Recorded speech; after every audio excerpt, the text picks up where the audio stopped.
setia podcast Cerdas Keuangan. Saya Dwi dan hari ini kita akan mengupas topik yang menarik banget, yaitu terkait dengan audit investigasi. Nah, audit ini seperti jadi detektif di dunia keuangan, yaitu mencari tahu apa yang tersembunyi di balik angka-angka. Bersama saya ada 3 narasumber hebat, yaitu ada Mbak Sinta, Mbak Siva, dan Mbak Isma. Halo teman-teman. Halo, perkenalkan nama saya Sinta. Halo, perkenalkan saya Siva. Halo, perkenalkan saya Isma. Nah, keren banget nih, kita akan membahas apa itu audit investigasi, sistemnya, dan langkah-langkahnya sampai teknik yang digunakan. Nah, Mbak Sinta, kita mulai dari dasar. Apa itu audit investigasi dan jelaskan dengan cara yang mudah. Tentu Mbak Dwi. Jadi audit investigasi itu adalah proses pemeriksaan mendalam untuk mengungkapkan fakta di balik dugaan penyimpangan, yaitu seperti kecurangan atau pelanggaran aturan. Nah, bedanya dengan audit yang biasa, ini tuh lebih fokus mencari kebenaran. Misalnya kalau ada laporan keuangan yang mencurigakan, nah audit investigasi ini akan menelusuri sampai ketemu apa masalahnya. Jadi kayak detektif keuangan gitu ya. Nah, objek apa aja sih yang biasanya itu diperiksa? Hanya sih untuk objeknya sendiri itu banyak ya, mulai dari laporan keuangan, dokumen transaksi, kontrak, sampai perilaku orang-orang di perusahaannya. Nah, contohnya itu kalau misal kalau ada proyek dengan biaya yang tak wajar. Nah, auditor itu kan pasti akan mengecek dokumen pembayarannya, kontrak vendornya, bahkan wawancara dengan pihak-pihak yang terkait mengenai proses tersebut. Menarik banget ya Mbak Sinta. Mungkin dari Mbak Siva, siapa saja sih yang terlibat dalam proses ini?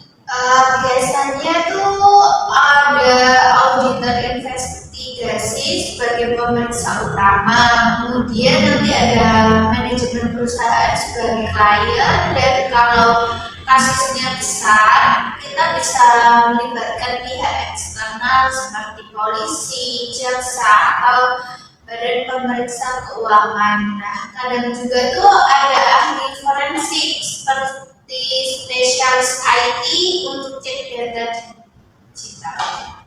Wah, ini yang komplit banget ya Pak ya. Mungkin dari Mbak Isma, apa tujuan dan manfaat dari audit investigasi sendiri? Nah, jadi tujuan audit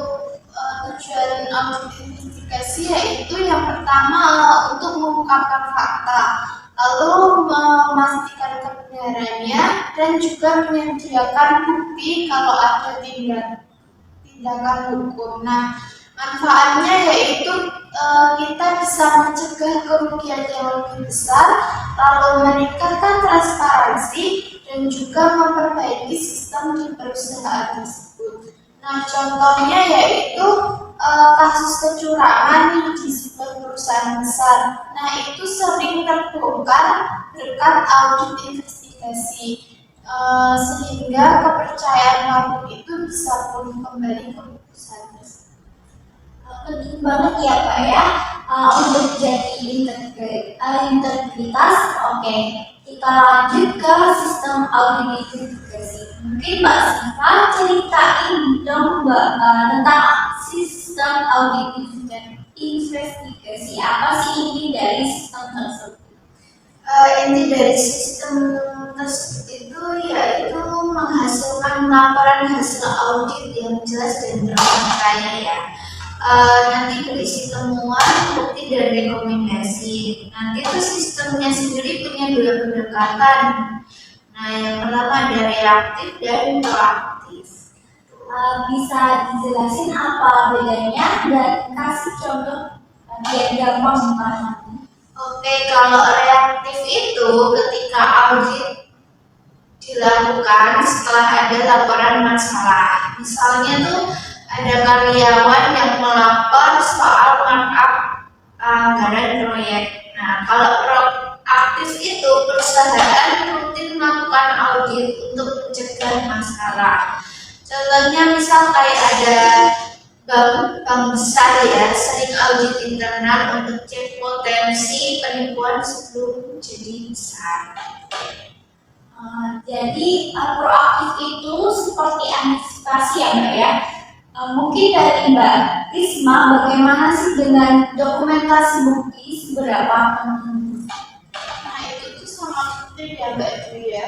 Jadi bukti itu adalah nyawa dari audit investigasi. Nah, di mana auditor itu harus mengumpulkan dokumen seperti kontrak, rekaman transaksi, atau hasil wawancara. Nah, misalnya itu kalau ada kecurigaan atau penggelapan, nah itu auditor itu mengecek transfer bank atau email yang mencurigakan. Nah, bukti itu harus valid dan disimpan dengan rapi karena bukti tersebut bisa digunakan di pengadilan.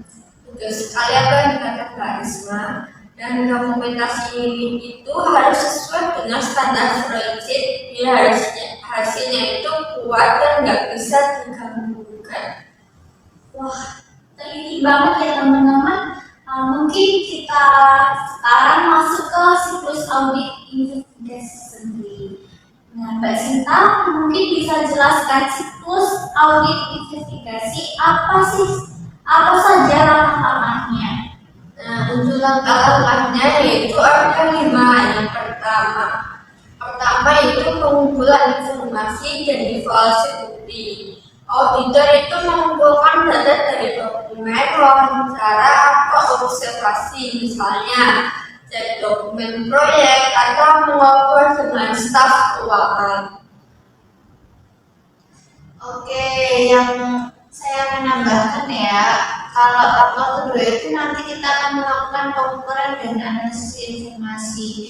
Di sini tuh auditor akan membandingkan data dengan aturan atau standar. Misal ya, ini ada contoh cek apakah anggaran proyek itu sudah sesuai dengan laporan resminya.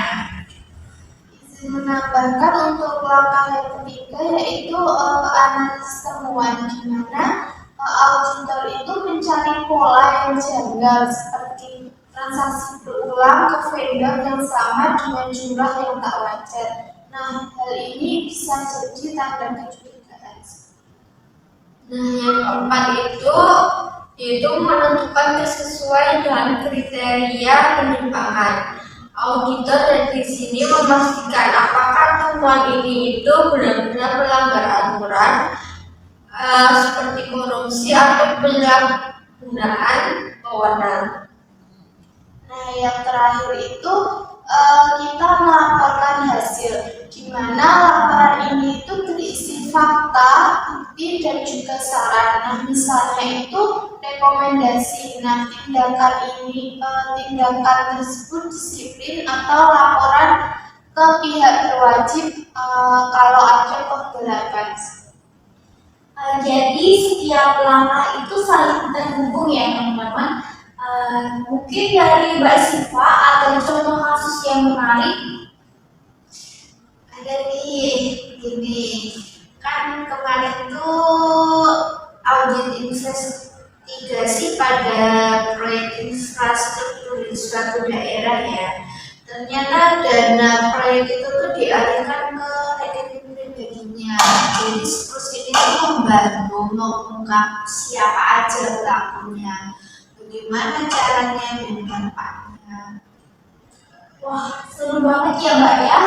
Sekarang kita ke teknik audit investigasi sendiri. Mbak Nadia, apa saja sih teknik yang bisa digunakan dalam audit investigasi? Nah, jadi di sini ada dua teknik utama ya, Mbak. Yang pertama yaitu teknik penunjukan, di mana teknik ini itu meliputi wawancara dengan saksi atau pihak yang terkait, lalu melakukan pemeriksaan dokumen dan juga observasi lapangan. Nah, misalnya dalam wawancara manajer proyek itu untuk cek alur dana.